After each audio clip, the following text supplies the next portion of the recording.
são mais especulativos. E tem um conto dele que eu acho sensacional. É sobre os sonhadores.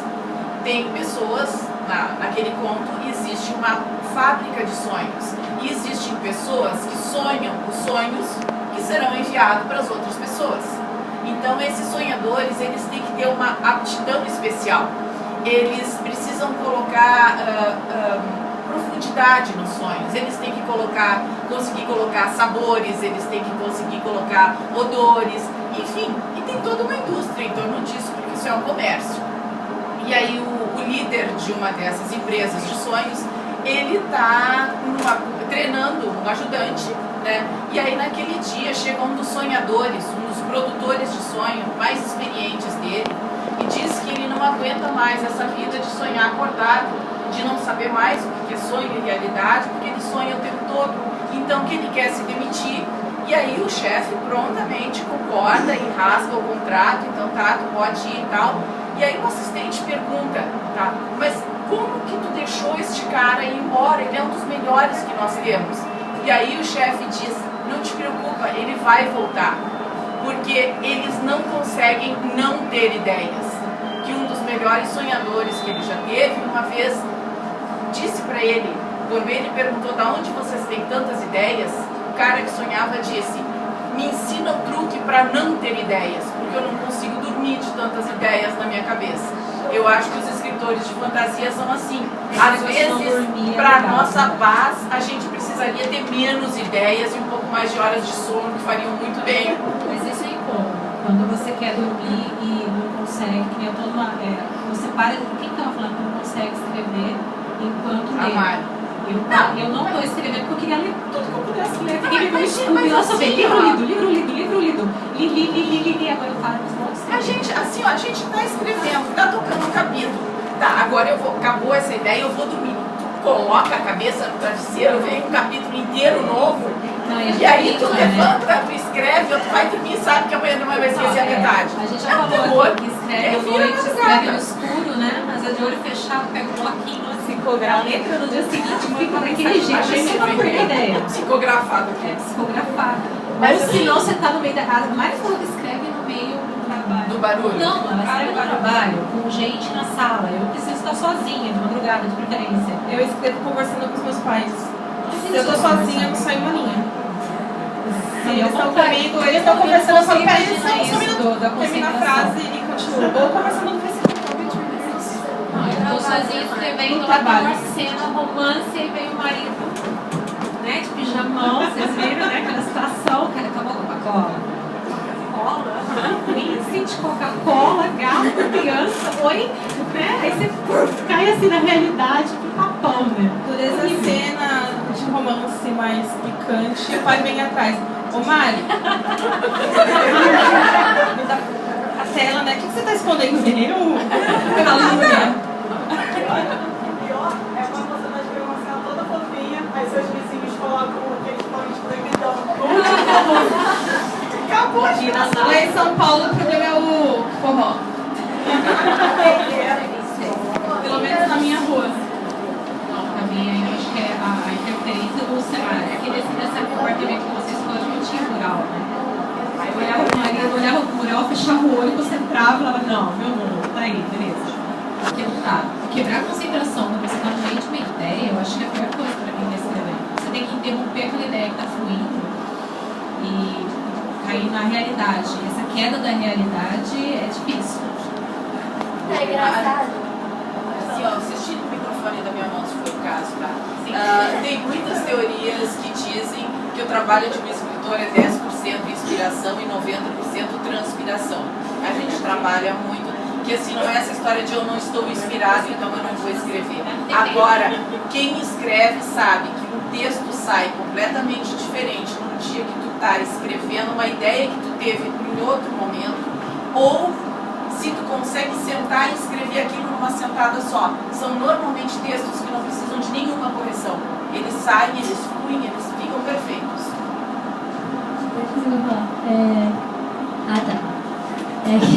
Ela estava falando sobre barulho. Engraçado que até teve uma entrevista para um blog essa semana e me perguntaram isso, né?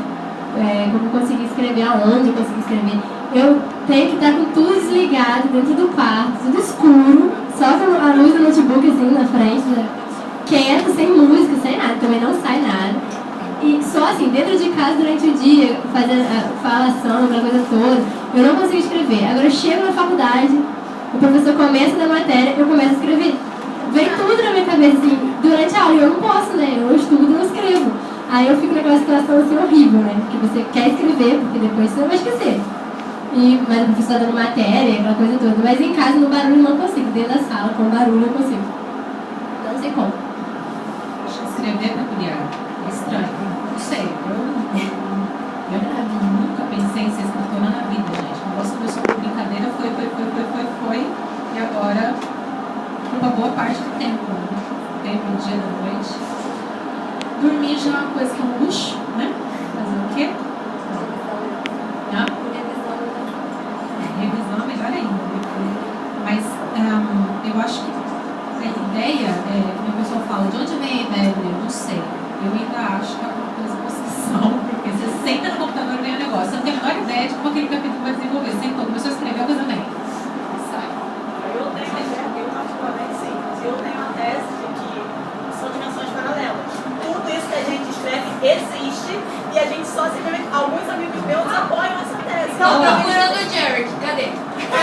Vai pra onde? Eu falo, ó, dimensão, e cada ouvinte, gente, cadê uma sombra? É verdade. Alguém tem mais alguma pergunta?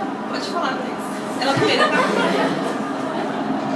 Já aconteceu alguma vez você está lendo um livro, aí que vai na sua inspiração, então assim, eu quero escrever essa parte que eu escrevi. Você teve uma inspiração, estava lendo e não vai escrever. Já aconteceu com vocês? Bom, eu vou responder primeiro, porque Híbrida era uma fanfic de Crepúsculo, então eu não posso dizer que não me inspira um livro. Mas às vezes a gente está escrevendo e você pensa, putz, podia ter escrito isso numa cena muito legal, por que eu pensei nisso? Por que, meu Deus? Mas inspira bastante. Ninguém quer mais responder? Não só livros, como também séries e atores e música, filme. Aquele meu livro dos piratas surgiu porque eu vi o personagem de Once Upon a Time, ele estava caracterizado como pirata. Eu olhei pra cara dele e falei, nossa, preciso escrever um livro e colocar esse cara lá. Parte também surgiu por causa do Senhor dos Anéis. A maioria dos livros surge por inspiração. Pelo ruim, pelo livro ruim. Hã? Pelo livro ruim. Não, pelo livro ruim que vai contemplar as histórias do livro ruim. Eu não posso fazer propaganda de gente não mal. fala qual que é o livro. Não, vou falar que é o livro, mas eu comecei a escrever. No dia que eu resolvi sentar a escrever, eu li um livro, comprei o livro, achei o livro lindo, comprei, li de novo, continuei lendo. Eu cheguei no fim, eu falei, meu Deus, se o cara vende isso pela Sextante, vou falar pelo menos o nome da editora, pela Sextante nacional, eu faço melhor. Pelo amor de Deus. Aí eu falei assim, poxa, eu tenho uma história, quer saber? Eu vou sentar e escrever. Se esse cara conseguiu, não tinha nexo o negócio, acabou o romance, acabou o livro, assim, eu falei, pela Sextante não é possível. E aí eu escrevi, mas eu acho que de inspiração, poxa, tem uma cena em Cores de Outono que é praticamente de Orgulho e Preconceito. Bela Fera, não precisa nem falar, né? Cópia de mas é que a Bela Fera eu dou justificativa, comigo desde 92. É muito. Tá atende já, Bela Fera. Mas Orgulho e Preconceito tem uma cena do baile. Até minha irmã leu e falou assim: ó, não por nada não, você não vai mudar nada mesmo? Mas tem livros, até a gente falou, tem livros que você lê, que você olha e fala, puxa, que cena legal, poderia ter colocado essa. Ou que você assusta, por exemplo, o livro da Daisy lá, O Paraíso, do Novo Século também, tem histórias que acabam coincidindo. O livro dela, ela mandou uma mensagem, nossa, seu livro é muito parecido comigo, o meu, eu li, é muito legal. Aí eu acabei o livro dela ali e falei, nossa, Daisy, é realmente. Só que o dela é romance, e não é fantasia. Só que é muito parecido, personagem, história, sequências, acontecimentos, a moça que chega na cidade, se depara com uma família. É muito essa sequência. O livro dela foi lançado junto com o meu, em 2012. E a gente ficou assim. Aí vem a história da dimensão paralela, que tem alguma coisa ali e a coisa vem para as pessoas. Eu prefiro pegar, como música fantasia, eu costumo pegar cenas que acontecem. Por exemplo, eu vou contar um que o livro não saiu ainda, não vai sair só em 2016. Mas eu vi assim, uma amiga também me contando que ela estava sentada no Subway, comendo assim, e tinha um cara sentado de frente pra ela na outra mesa, no Subway também comendo, sozinho. Eu não sei o que aconteceu, ela não me fala também o que aconteceu, porque isso aconteceu também, mas eles estavam conversando e tal, conversando não, comendo, e eles foram ao banheiro, ela foi ao banheiro, e o banheiro do Subway, de lá pelo menos, é igual, assim, junto, um do lado do outro. Os dois foram ao banheiro, cada um no seu banheiro. Na hora que... na hora que ele saiu, na hora que ela saiu, assim, pra porta, o cara agarrou ela e deu um beijo nela, né? Isso é cena de livro. Aí aquela que... Eu fiquei com isso na cabeça o dia inteiro, eu falei, eu vou arrumar um jeito de enfiar isso no livro que eu tô escrevendo. Enfim, agora tá lá. Cenas inspiradoras é bem assim. Tem coisas adultas. 80% era a Eleonor que estava no carro, né? Ana Paula, né? Ana Paula do Livros de Elite, Howard, aquela metazão de coisas. Das coisas que acontecem com a Melissa no livro, boa parte veio de pessoas que eu conheço e outra parte não sei comigo. Pode estar na minha bolsa. Uma gravação, aquela gravação. Tem a história da SUV, pelo amor de Deus, gente, uma cidade montanha. Eu já passei tanto apuro lá com o sedã do meu marido que precisa ser uma SUV. Cair em buraco, cair na lama, ixi, tanta coisa. Eu acho que boa parte das coisas que a gente acaba colocando no livro vem de experiências pessoais. Por mais que você modifique situações, frases, acontecimentos, sempre é alguma inspiração pessoal. Qualquer outra pergunta? Você vai responder. Eu acho que a gente tem que escrever sempre a respeito de algo que eu conheço. Porque não tem como você escrever a respeito de alguma coisa que você conheça.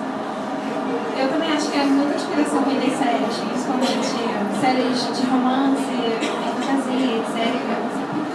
E sempre gosto de colocar também reflexões quando esse de você ler alguma coisa e pensar, porque eu não pensei nisso antes. Porque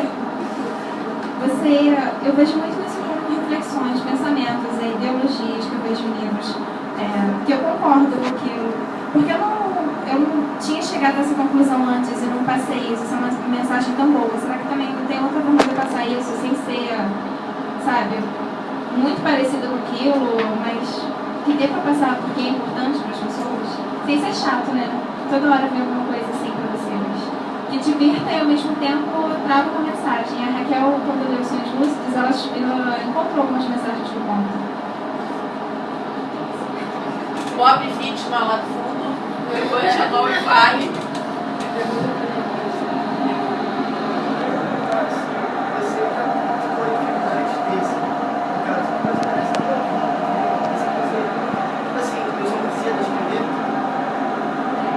Você perguntou se quando eu publiquei. Certo. E quando foi que você começou a filme? A surdez aqui é grande. Quer saber com que idade? Não, é.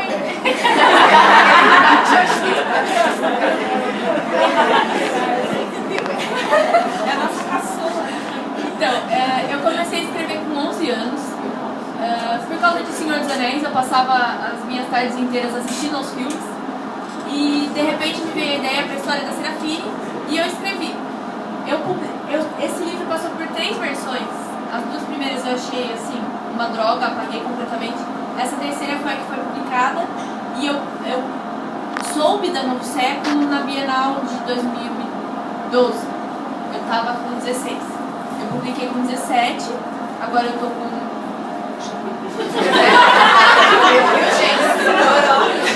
Hoje eu tô com 40. 17 porque eu publiquei em fevereiro, em março eu fiz 18, agora eu tenho 19, eu não sou tão novinha, então eu já posso ser presa, essas coisas, minha mãe adora me lembrar disso. Mas assim, eu comecei a escrever na época que eu comecei a ler muito. Antes eu era preguiçosa, eu pedia pra minha mãe ler o livro pra mim resumir o que estava acontecendo. Harry Potter principalmente, porque eu gostava, só que eu tinha preguiça.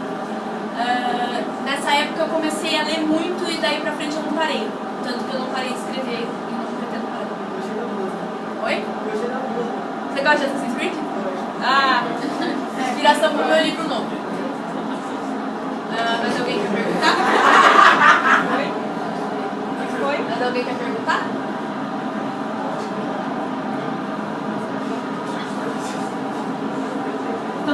sorteio, porque tem gente que vai pegar o avião daqui a pouco. Tipo eu. Você quer fazer uma pergunta? Não, eu ia perguntar isso agora. Só por isso, tá? Senão a gente continuava um pouquinho mais. Quem não tá com senha, levanta a mão, por favor.